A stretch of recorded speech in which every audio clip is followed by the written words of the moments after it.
This would be from the 50s, 60s, very popular. We've got quite a few feathered hats on the table. And they're for sale in your They vintage. are. This is part of our sale tomorrow. Oh yeah.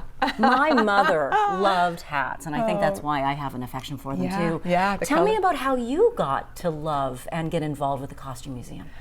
Well, I have a passion for fashion. And it comes from your mom too. And it does. Growing up as a little girl and putting on her alligator shoes and the purse and playing dress up, and it, it has evolved. We have some wonderful blouses and ready for the holiday season in these emerald green colors and jewel tones. The clothing tells a story. There's a story behind this hat. Where was this hat worn and so on? And when we get donations, we will often get the provenance about it, the history. And we do sometimes and sometimes we don't. So, okay, this is fun. From the 70s. That's amazing.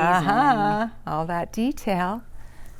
So the things that you're selling for the vintage sale, yes. How important is this to funding for the Costume Museum? It's very important. We require quite a bit throughout the year, and this is one of our large events. We have 2 vintage sales, one in the spring and one in the fall. So the sale is on tomorrow, and it's First Fridays in the exchange. This is just beautiful, and I know many ladies will remember the Port store that was in Winnipeg at Polo Park. Well, here is a 2-piece suit. So these are donations, donated items? These are items that have been donated to us for our sale, or sometimes when donors bring clothing in, we'll have a look at it. It might be something that it won't go in the collection necessarily. Perhaps you've got something that's representative of it already. That's right, right. And how many pieces are in the permanent collection? Oh, 36,000 and counting.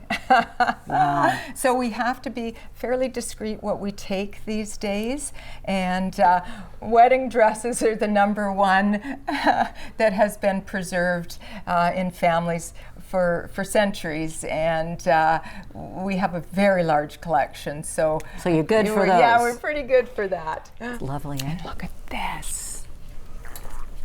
Love this. Oh, that's so fun. No, the discs. And the beauty is, this is the original. You know, there's, you don't need to say, but knockoffs. And this is an original. And it's absolutely beautiful. And just to give you an idea, $40, and it's 100% wool. And you're supporting the cause, the Costume Museum of Canada. You were talking about dressing the mannequins and how much fun that is, but the gorgeous things that we see on these mannequins are not for sale tomorrow, correct? These are our Mary Mecco display, which is a fashion and design house from Finland that started in the 1950s. These are current Mary Mecco dresses, and we have some from the 60s and 70s as well on the other side of the room. You can see the fun fabrics and designs. One that's very popular that they're known for, it's almost like their trademark, is the Unico Poppy.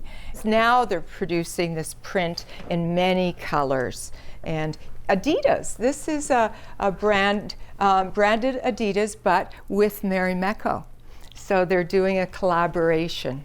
When can people come into the Costume Museum? I think this is a resource that a lot of Winnipeggers don't realize we have. Right, okay. Well, over the summer we were open Tuesdays and Thursday afternoons and some Saturdays. And when we have an exhibit on, then we'll be open throughout that time.